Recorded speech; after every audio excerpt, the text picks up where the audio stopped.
तो आज मीठे बाबा हमें एक विशेष अभ्यास के प्रति अटेंशन खिंचवाते हैं। देखो, दुनिया में भी ना इस बात का बहुत ज्ञान है कि क्या करना चाहिए क्या नहीं करना चाहिए। वो अलग बात है कि बाबा ने हमें उसकी गुह्यता या स्पष्टता और अच्छी दी है ना। लेकिन दुनिया में कई बातें जो बाबा भी कहते हैं वो भी बातें दुनिया में हमने सुनी है ना। कम से कम सवेरे उठना चाहिए या गुण देखने चाहिए या शांत रहना चाहिए, इतना तो जानते ही है ना। लेकिन क्यों नहीं कर पाते? क्योंकि शक्ति चाहिए है ना। तो बाबा हमें, अभी देखो एक भाई आए थे पीछे, तो उन्होंने पूछा मुझे कि मुझे किस प्रकार से यहाँ पर आप लोगों का सिस्टम है। तो मैंने उनको बताया आप रोज़ 1 घंटा अगर देंगे तो हम आपको कोर्स कराएंगे। तो कहते मुझे ज्ञान नहीं सुनना। तो मैंने कहा क्यों नहीं सुनना? तो कहते क्योंकि मैं दिन में सारे दिन ज्ञान ही सुनता हूँ।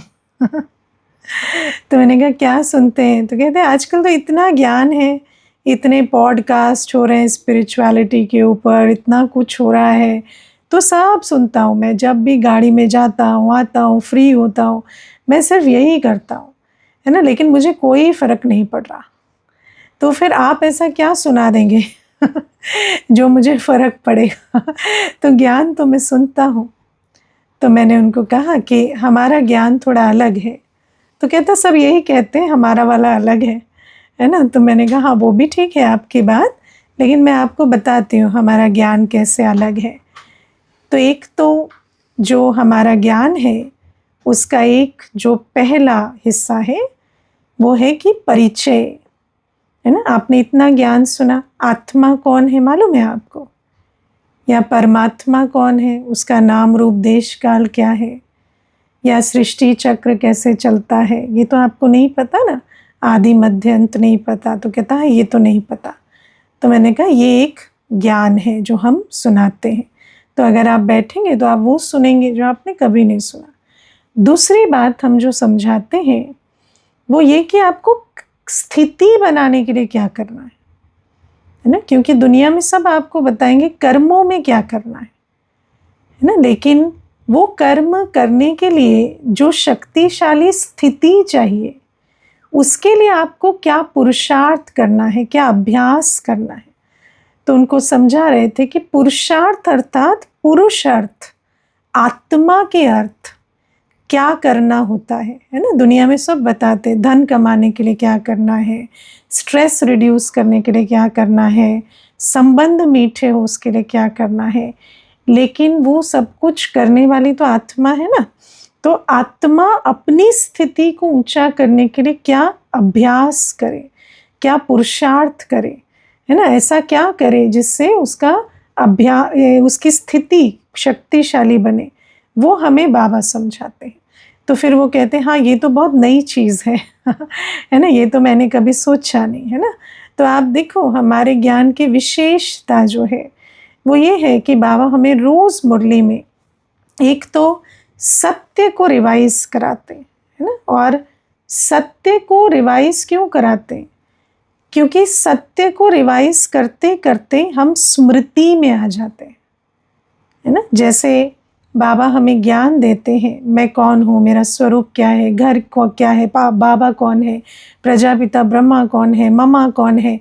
आप सोचो कितनी बड़ी बात है। रोज़ बाबा हमें रिवाइज कराते रहते हैं है ना। या तुम्हारा आदि स्वरूप क्या था, तुम वैष्णव क्यों हो, तुम विष्णु कुल में तुम्हारी जो गुण थे वो क्या थे। या बाबा कहते तुम्हें 2 भुजाएं थी, 8 भुजाएं नहीं थी, लेकिन तुम दैवी गुण संपन्न थे। तो बाबा हमें ये बातें क्यों रिवाइज कराते हैं? क्योंकि आत्मा को ये भूल गया है, विस्मृति हो गई है। विस्मृति के कारण ही आत्मा स्थिति को खो चुकी है। आत्मा को जब स्मृति थी तो उसकी स्थिति पावरफुल थी है ना। सतयुग में ज्ञान नहीं था, लेकिन आत्मा को ये स्मृति थी जिसको हम कॉन्शियसनेस कहेंगे, कि आत्मा की कॉन्शियसनेस में था कि मैं आत्मा हूँ है ना, मैं देह नहीं हूँ। तो आत्मा को कभी रोना नहीं आता था, है ना। आत्मा को देह अभिमान नहीं था, क्योंकि आत्मा को अंदर संस्कार के रूप में स्मृति थी। तो बाबा हमें समझाते हैं कि मैं तुम्हें आकर स्मृति दिलाता। अब रोज़ रोज़ बाबा क्यों रिवाइज कराते? क्योंकि जो हम रोज़ सुनते हैं वो स्मृति इमर्ज होती है।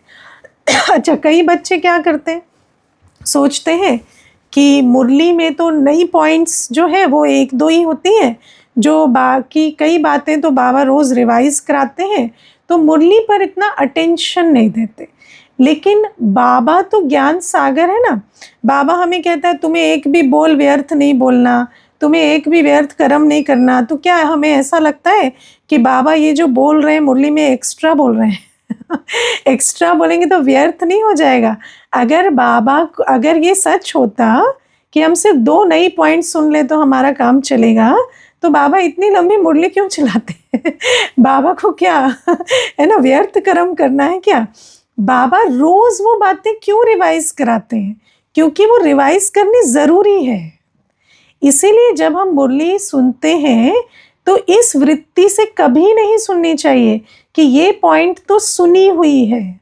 उस पॉइंट को दोबारा से उसी रुचि से सुनना है ना। बाबा अगर तुम आत्मा हो, ओम शांति का अर्थ रिवाइज करा रहे, तो उसको रिवाइज करना पड़े। अगर नहीं करेंगे तो जिस लक्ष्य से वो रिवाइज कराया जा रहा है वो लक्ष्य सिद्ध नहीं होगा, स्मृति से ही समर्थी आएगी, है ना। तो बाबा हमें रोज इसीलिए देखो 2 शब्द आते हैं इंग्लिश में, एक होते रेपिटिशन, है ना, रिपीट कर रहे हैं, बार बार रिपीट हो रहा है। दूसरी होती है हैमरिंग, है ना। अब देखो, आप अगर एक कील ठोक रहे हैं दीवार में तो क्या करेंगे? एक बार हथौड़े को लगा के छोड़ देंगे क्या? नहीं, बार बार हथौड़े को मारेंगे, हथौड़े से उस कील की तरफ ठोकेंगे। क्यों? उसको हम रेपिटिशन नहीं कहेंगे, उसको ये नहीं कहेंगे कि बार बार क्यों कर रहे हो, एक बार करना नहीं, क्योंकि हर बार वो थोड़ा सा अंदर जा रहा है। तो ऐसे ही बाबा की जो मुरली में बार बार रिवीजन होता है, ये हैमरिंग है। ये जैसे हम बच्चों की बुद्धि में वो बात बैठती है हर बार, है ना। और फिर बाबा कुछ ना कुछ नवीन भी, ताकि बच्चों को थोड़ी रुचि बनी रहे, तो नवीन बातें भी कुछ ना कुछ सुनाते हैं। लेकिन मुख्य बात है कि मुरली मुझे हर लाइन, हर मुरली की जो लाइन है वो मुझे हर महावाक्य उसी रुचि से पूरे ध्यान से सुनना है ना। तब जाकर मेरी वो स्मृति जागृत होगी।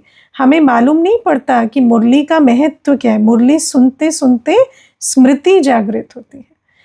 तो बाबा हमें ये बहुत बड़ी बात जो है वो बार बार अंडरलाइन कराते हैं। आज बाबा कहते हैं ना कि तुम बच्चे जो हो, है ना, मैं बाबा हूँ और तुम बच्चे हो, है ना, मैं परम पिता हूँ और तुम सब मेरे बच्चे हो, और ब्रह्मा बाबा प्रजापिता है ना, मम्मा जगत अम्बा है, और तुम साकारी मात पिता के भी बच्चे हो। तो बाबा हमें स्मृति दिला रहे हैं कि तुम आपस में भाई बहन हो, है ना। और बाबा कहते हैं क्रिमिनल असॉल्ट नहीं होगा जब ये स्मृति इमर्ज हो जाएगी, है ना। देखो स्मृति कितनी बड़ी चीज़ होती है। पहले मुझे याद है मैं जब छोटी थी तो मैंने सुना कि जो लौकिक में बड़े थे ना वो सब बात कर रहे थे, तो कोई रिश्ता आया था किसी के लिए, तो उन्होंने बोला कि ये आपके गांव की है। तो फिर मालूम पड़ा कि उनके जो एंसेस्टर्स थे वो सेम गांव के थे, है ना। तो फिर बोले नहीं नहीं, एक गांव में तो शादी नहीं होती, है ना, तो एक ही गांव के हैं तो सब भाई बहन हैं तो शादी नहीं होती, है ना। तो फिर उस पे ऐसे ऐसे किया कि नहीं नहीं, ये तो बहुत गलत हो गया, है ना, कि ये बात तो हो नहीं सकती। तो विचार करो कि स्मृति कितनी बड़ी चीज़ होती, एकदम से दृष्टि बदल जाती, है ना। अभी अभी सोच रहे थे कि यहाँ तो विवाह करके लाएंगे और अभी अभी ऐसे हो गया, ये तो बात भी करना पाप है ना। तो आप विचार करो कि बाबा हमें कहते हैं ड्रामा में ये बहुत सुंदर युक्ति नूंधी हुई है कि जब बाबा आते हैं तो बच्चों को स्मृति दिलाते हैं कि मीठे बच्चे, तुम एक प्रजापिता ब्रह्मा बाबा और मम्मा के बच्चे साकार में भाई बहन हो, है ना। देखो कल्प वृक्ष का, आज बाबा कहते हैं ना, मैं तुम्हें कल्प वृक्ष का राज समझाता हूँ, मैं तुम्हें ड्रामा का राज समझाता हूँ। कल्प वृक्ष का राज कितना सुंदर है कि ब्रह्मा बाबा और मम्मा जड़ों में बैठे हैं शिव बाबा के साथ, शिव बाबा बीज है और बाबा मम्मा साकारी प्रजापिता और प्रजा माता बैठे हैं जड़ों में, और सारे वृक्ष की उत्पत्ति उनके द्वारा हो रही है ना। तो ये जो साकारी सृष्टि का ग्रेट ग्रेट ग्रैंडफादर और मम्मा जो है, वो उनका परिचय अभी हमें मिल गया। पहले हमें परिचय नहीं था तो हम विकारी दृष्टि रख रहे थे, लेकिन अब तो परिचय मिल गया ना कि शिव बाबा हम सब का पिता है, और साथ में हम एक प्रजापिता ब्रह्मा और एक जगत अम्बा के बच्चे। तो आपस में क्रिमिनल असॉल्ट या विकारी दृष्टि हो ना सके। तो बाबा हमें कितनी सुंदर ये स्मृति दिलाते। देखो लौकिक में भी अगर स्मृति ना हो तो भाई बहन की तरह बिहेव करेंगे क्या, है ना। स्मृति नहीं रहेगी तो नहीं करेंगे। सारी बात तो स्मृति की है ना, स्मृति से दृष्टि का कनेक्शन है ना। स्मृति में है हम भाई बहन है तो दृष्टि बदल जाती। देखो दृष्टि हमेशा देवी देवताओं के सम्मुख जाते हैं, है ना, या कोई साधु संतों के सम्मुख जाते हैं तो दृष्टि कैसे पवित्र रहती है, क्योंकि स्मृति है कि ये पूज्य आत्माएं हैं। तो ये जो बाबा हमें कहते हैं कि कितनी सुंदर ये नूंद है, और जितना हम इन बातों को, बाबा जो ये सत्य सुनाते, सत्य में बहुत शक्ति होती है। सत्य सतगुण को इमर्ज करता है। आत्मा सतोगुणी है, आत्मा देवी गुण संपन्न है, लेकिन जब सत्य विस्मृत हो जाता है तो सतोगुण भी मर्ज हो जाते हैं। और जैसे जैसे बाबा से हम ज्ञान सुनते हैं, रोज स्मृति आती है, बाबा कहते बच्चे तुम्हारा देवताई स्वरूप तो इमर्ज करो, तुम्हारा आदि स्वरूप इमर्ज करो, कैसे तुम सर्वगुण संपन्न थे। तो जैसे जैसे हम मुरली भी सुनते समय, जो बच्चे ध्यान से मुरली सुनते हैं, मुरली सुनने की विधि क्या है, मुरली सिर्फ सुननी नहीं होती, मुरली सुनते हुए सैर करनी होती है ना। बाबा कितना सुंदर, देखो बाबा जैसे वतन में क्या करते हैं, अगर वतन का अनुभव देखें, वतन में क्या होता है, अभी अभी आप एक झील देख रहे हैं जिसमें कमल है ना, फिर आप पहाड़ की चोटी, 1 सेकंड में सीन बदल जाएगा। पहाड़ की चोटी पर बाबा के साथ बैठे हैं आप, है ना, सकाश दे रहे हैं। तो जैसे वतन में बाबा सीन प्रति सीन बदलते जाते हैं ना, 1 सेकंड में परिवर्तन होता है, ऐसे मुरली में भी लहर चलती है ना। अभी अभी बाबा स्मृति दिला रहे होंगे परमधाम की, और फिर एकदम से आ जाएंगे कि सतयुग में देखो बच्चे तुम ऐसे रहते थे। फिर बाबा कहेंगे अच्छा बच्चों को मारते हो, छोटा पाप है, इतनी बड़ी बात नहीं है। तो बाबा इस धारणा की बात पर आ जाएंगे, है ना। तो कितनी बड़ी, कैसे बाबा एक के बाद एक लहर में लेके जाते। तो बाबा इसीलिए तो कहते हैं ज्ञान डांस, जैसे डांस में अलग अलग, है ना, म्यूजिक के साथ, तान के साथ मूवमेंट होती है, ऐसे बुद्धि की सैर कराते हैं बाबा मुरली में। तो जो बच्चे ध्यान से मुरली सुनते हैं, जो बच्चे मुरली सुनने के साथ साथ बाबा के साथ सैर करते हैं, उनको जैसे बाबा, है ना, 45 मिनट आधे घंटे में ही पूरी सैर करा देते हैं। तो बाबा की मुरली इसीलिए बहुत महत्वपूर्ण है, रोज सुनिए। कोई भी मुरली के महत्व को ना समझे ऐसा नहीं होना चाहिए।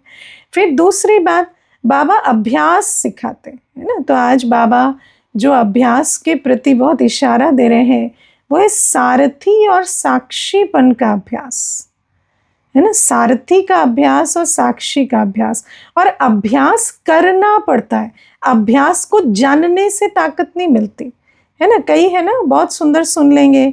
देखो अव्यक्त वाणी में अभी पिछले 6-7 सप्ताह से बाबा रोज होमवर्क देते, है ना, कि ये अभ्यास करो बच्चे हर सेकंड, वो अभ्यास करो फुल स्टॉप लगाने का, व्यर्थ से मुक्त होने का, कोई ना कोई अभ्यास बाबा बताते। या बाबा कहेंगे 24 बार जो है निराकारी आकारी ये अभ्यास करो। तो बाबा हमें अभ्यास बताते। अब अभ्यास करने से शक्ति बढ़ती है ना। मान लो किसी के पास एक साइकिल करने की मशीन है, ये चढ़े ही ना उसके ऊपर तो हेल्थ मिल जाएगी उसको कपड़े सूख रहे हैं उसके ऊपर, अब कपड़े हेल्दी होंगे, आप थोड़ी होंगे। हाँ, तो मैं अभी देखो कोई आए थे तो कहते कि है ना मेरा शुगर बढ़ा हुआ था, है ना। तो मैंने कहा आपके पास शुगर नापने की मशीन नहीं, रखो ना घर में। कहते वो तो रखी है, तो मैंने नापते क्यों नहीं उससे, है ना। कहाँ अस्पताल पहुंच गए आप, आपको जो मशीन रखी है उसको यूज़ क्यों नहीं करते। कि फिर उस बात से वो कहाँ चले गए, कहते बेटा ना बहुत प्यार करता है, बहुत ध्यान रखता है, ये मशीन भी ला के रखी है, वो मशीन भी ला के रखी है ना, हमारे घर में तो कोई असुविधा नहीं है। तो मैंने कहा बेटा तो ध्यान रखता है, लेकिन बेटे ने आपको खुद का ध्यान रखना नहीं सिखाया। तो बेटा आपको, आप ध्यान रखो ना भाई साहब, आप अपनी मशीन से नाप भी नहीं रहे हो तो आपको क्या फ़ायदा मिलेगा। तो बाबा हमें कहते हैं ऐसे ही, देखो अभी कितनी हंसी आ रही है सबको, लेकिन देखो करते क्या है, ऐसे ही बाबा जो अभ्यास देते हैं ना उसको रख देते।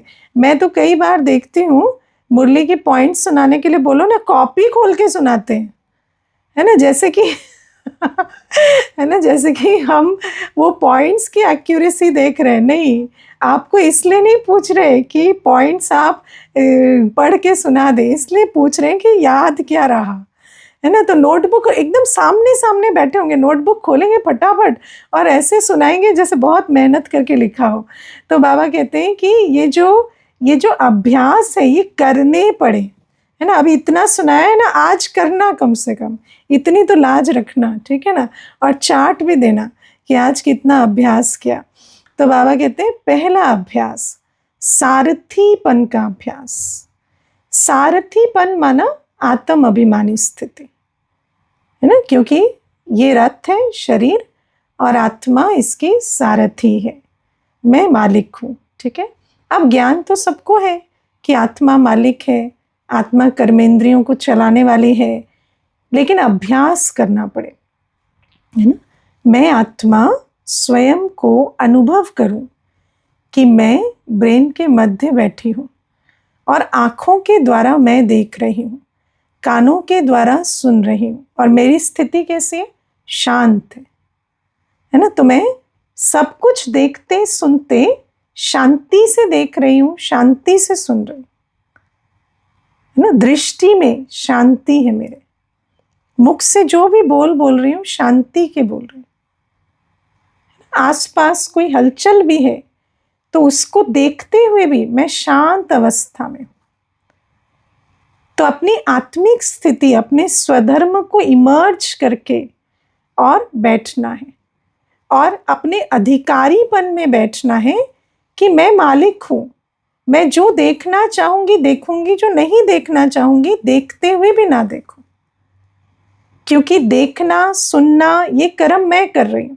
तो कैसे देखना है, कैसे सुनना है, क्या करना है, क्या नहीं करना है, वो मेरी चॉइस है। कर्मेंद्रियों की मालिक, इसको कहते कर्मेंद्रियों की मालिक होकर बैठना, है ना। तो आप देखो इसका अभ्यास कैसे होगा। सबसे पहले इसका अभ्यास होता है अमृत वेले, है ना। इसीलिए बाबा ने हमें अमृत वेले कैसे बैठने के लिए कहा है, आंखें खोलकर, है ना। आंखें खोलकर मालिकपन की सीट पर बैठो, है ना। कोई आवाज भी आ रही है तो अपने आप को स्मृति दिलाओ कि मैं आत्मा हूं, मालिक हूं, मैं जहां चाहूं वहां ध्यान लगाऊं, जहां चाहूं ना लगाऊं,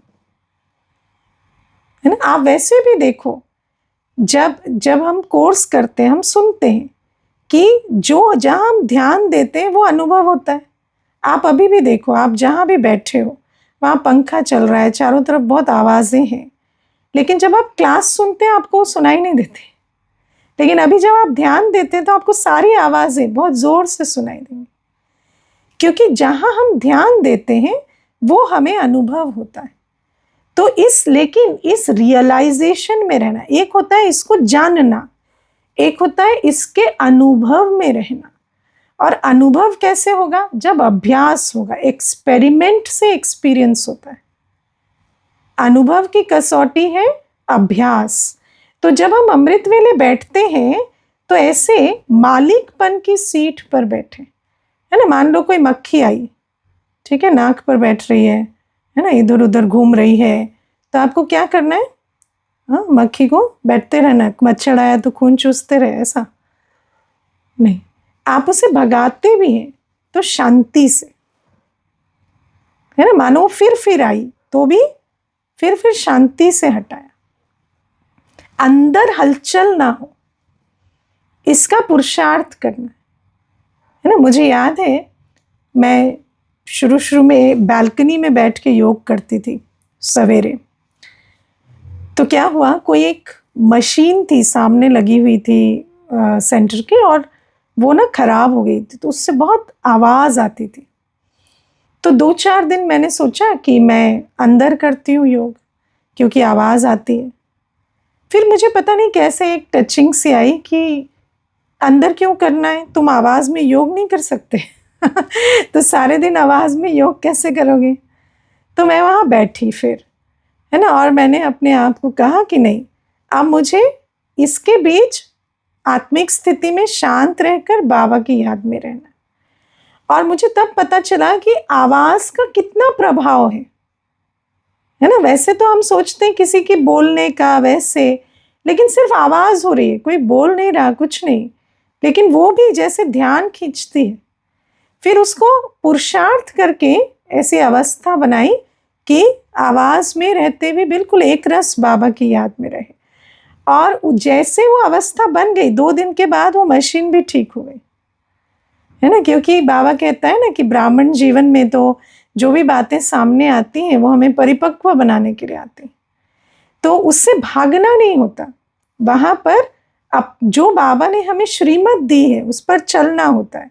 तो श्रीमत ये है कि सब चीज़ों के बीच रहते अपनी स्थिति बना। तो अभ्यास से ये जो सारथी की अवस्था में स्थित रहना, और जो सारथी होते हैं ना वो कैसे होते हैं, साक्षी, है ना। जैसे आप देखो, अब सारथी, ये तो अभ्यास की बात हुई, फिर सारे दिन काम काज करते सारथी बनकर, है ना। कोई सामने कुछ कह रहा है, कोई बात हो रही है, कोई दृश्य है, उसमें भी सारथी बनकर कि मेरे संकल्प, मेरा अटेंशन, ये मेरी चॉइस है, मैं मालिक हूँ, मैं क्या संकल्प रचूं, मैं क्या फीलिंग क्रिएट करूं। क्योंकि मैं आत्मा सिर्फ हाथ पैर कर्मेंद्रियों की मालिक नहीं हूं, मैं मन बुद्धि संस्कार की भी मालिक हूं।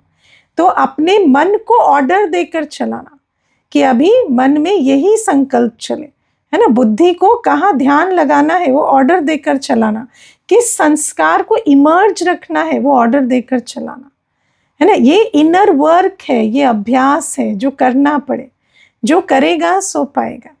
फिर बाबा कहते हैं जो सारथीपन का अभ्यास करते हैं वो साक्षी हो जाते हैं।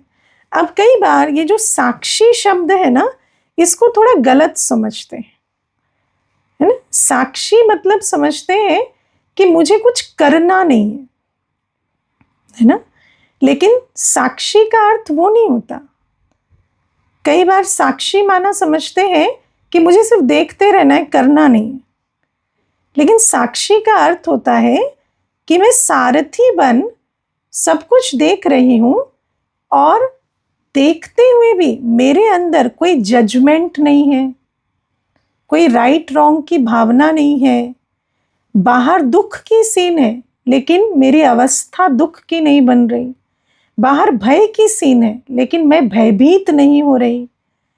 तो अपनी अवस्था को सब कुछ देखते सुनते एक रस रखना, इसको कहते हैं साक्षीपन, है ना। मानो किसी ने आपको आके बहुत बड़ी खबर दे दी, कोई ऐसी न्यूज़ मिल गई, लेकिन उसको सुनते हुए हलचल ना हो।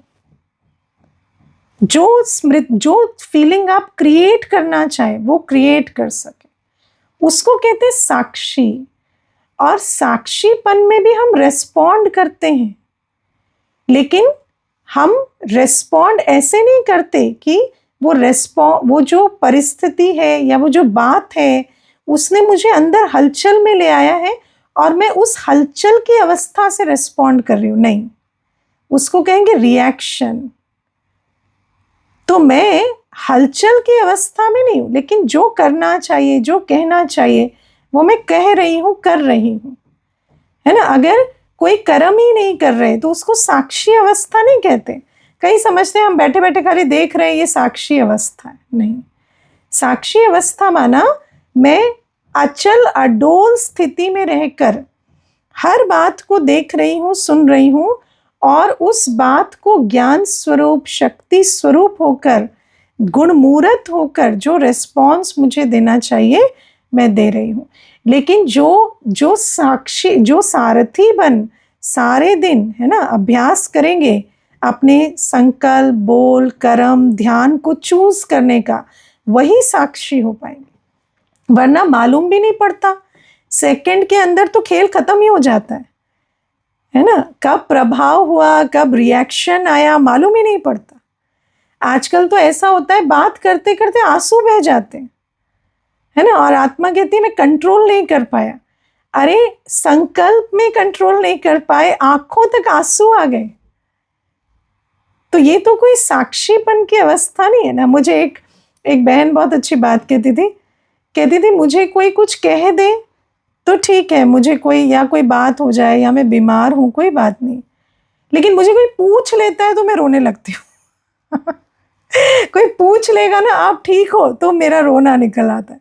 तो मैंने कहा आप सोचो कितनी भिखारी अवस्था है आपकी, है ना। किसी ने थोड़ा सा दिया कि अच्छा कैसे हो, तो एकदम से उसकी झोली में अपने सारे उद्गार आपने डाल दिए। हाँ, तो कैसी सी अवस्था है ये। तो मुझे कहती कि अभी देखो दीदी, आप जो कह रहे हो मुझे समझ में आ रहा है, लेकिन यही अवस्था है मेरी, है ना। अभी तो मैं खुश आई हूँ, अगर अभी मानो मैं किसी दुख में आऊं, और वैसे तो मैं परेशान नहीं, मतलब ऊपर से कुछ नहीं कर रही, लेकिन आप मुझे पूछ लेंगे ना कि आप कैसे हो, तो मैं एकदम से रोने लगूंगी। तो क्या हालत है सोचो। तो बाबा हमें कहते हैं ये सब क्यों होता है, क्योंकि सुन रहे हैं आत्मा का ज्ञान, लेकिन कोई अभ्यास, कोई पुरुषार्थ नहीं।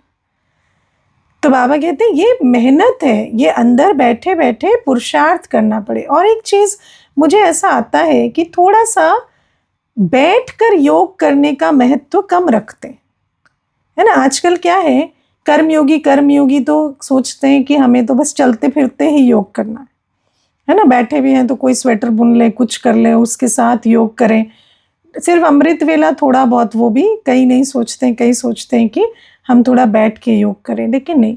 मेरा जो अनुभव है, बैठकर योग का पुरुषार्थ होना चाहिए, है ना। बैठकर योग में आप पहले से तय करो मुझे किस अवस्था का पुरुषार्थ करना है, मुझे क्या विधि अपनानी। खाली बाबा को याद करना है नहीं, पहले एक अवस्था, फिर धीरे धीरे स्थिति जमेगी तो बाबा की याद एक रस होगी, है ना। तो ये होमवर्क अपने आप को देखकर बैठकर, अगर आपको अच्छा योगी बनना है तो थोड़ी मेहनत करनी पड़ेगी, है ना। चलते फिरते तो फिर चलता फिरता योगी ही बनते, है ना। तो चलते फिरते करो, वो तो करना ही है। लेकिन जहाँ देखो, ऐसे कोई हम इतने व्यस्त नहीं है ना। सारा काम तो मशीनों से हो रहा है आजकल, तो ऐसी कोई व्यस्तता नहीं है कि हमें समय ही नहीं मिलता। तो समय निकाल कर बैठकर, दिन में कभी 15 मिनट, कभी आधा घंटा निकाल के 2-3 बार कम से कम बैठो और पुरुषार्थ करो। तो जैसे आज बाबा ये 2 अवस्थाएं अंडरलाइन करा रहे हैं, तो साक्षी होकर हर चीज सुन रहे हैं, देख रहे हैं। कोई संकल्प भी, मानो बैठे हैं, है ना, कोई संकल्प भी आ रहा है, कोई बात चल रही है ना, लौकिक जीवन में कोई संकल्प भी आ रहा है, उस संकल्प को भी साक्षी होकर देखो।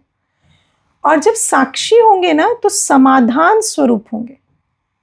जब साक्षी नहीं होते, कोई संकल्प आता है तो उस प्रॉब्लम स्वरूप बन जाते, है ना। कोई संकल्प आया कि अच्छा ये चीज हम इतनी कोशिश कर रहे हैं, वो हो नहीं रही, तो स्थिति भी वैसी बन जाती है कि हम भी प्रॉब्लम, समस्या स्वरूप बन गए।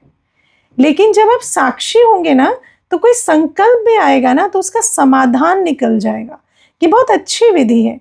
बैठे बैठे कई बार हम ऐसा देखते हैं कि मानो कभी बाबा की भी बहुत गहन याद में नहीं है, लेकिन बाबा की याद में बैठे हैं और साक्षी अवस्था में हैं, तो कई बातें जो वैसे टच नहीं हो रही थी कि ये सल्यूशन है, वो टचिंग मिल जाती है ना। क्यों? क्योंकि आप समस्या स्वरूप नहीं होंगे तो समाधान स्वरूप होंगे।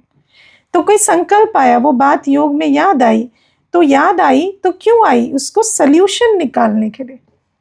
हम क्यों कहते हैं कि कोई बात आई तो तंग करने के लिए ही आई? कोई बात सॉल्व होने के लिए भी तो आ सकती है ना। लेकिन वो सॉल्व होने के लिए आई या तंग करने के लिए आई, वो आपकी स्थिति के ऊपर। अगर आप साक्षी होकर बैठे हैं, बाबा की लाइट माइट स्वरूप में है, तो फिर तो वो सॉल्व हो जाएगी, आपको उसका सल्यूशन मिल जाएगा।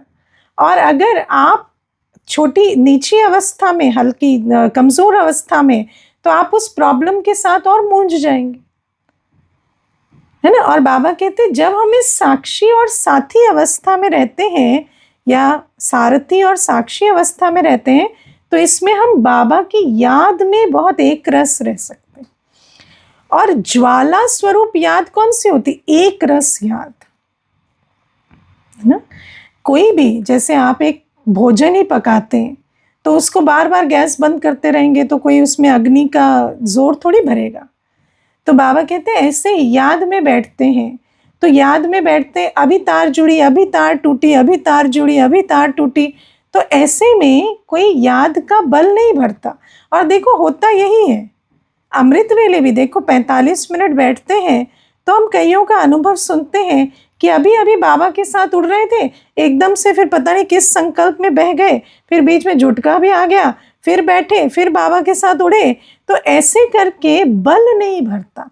हाँ ठीक है, श्रीमत को माना, उसका भी फल मिलता है, लेकिन वो जो ज्वालामुखी याद होनी चाहिए, जिससे वायुमंडल शक्तिशाली बने, जिससे विघ्न विनाश हो, विकर्म विनाश हो, वो कैसे बनेगी? जब सारथी और साक्षी स्थिति में बैठकर बाबा को याद करेंगे।